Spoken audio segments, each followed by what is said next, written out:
تو کیا سزا دے گا پھر ایک بلی کے ساتھ یہ سلوک کرنے کا نتیجہ. تو جانوروں کے حق کو معمولی مت سمجھیے، کوئی بھی حق کو معمولی مت سمجھیے، اس لیے کہ حق وہ ہوتے ہیں جو دینا ہے آپ کو.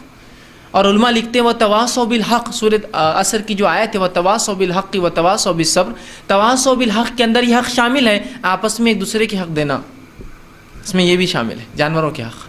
اس لیے کہ اللہ نے ہمیں پیدا کیا، ہم اللہ کی مخلوقات جانور چرند پرند مچھلیوں کے ساتھ رہتے ہیں، تو ان کے رائٹس کیا ہو وہ بھی اسلام نے ڈیفائن کر دی 1450 سال پہلے. اور جب ان کے تحفظ کی، ان کے حق کی بات کی، تو وہ اسلام کیسے حکم دے سکتا کسی انسان کو مارنے کا جو ایک بلی کے مارنے پہ جہنم کی بات کر رہا ہے؟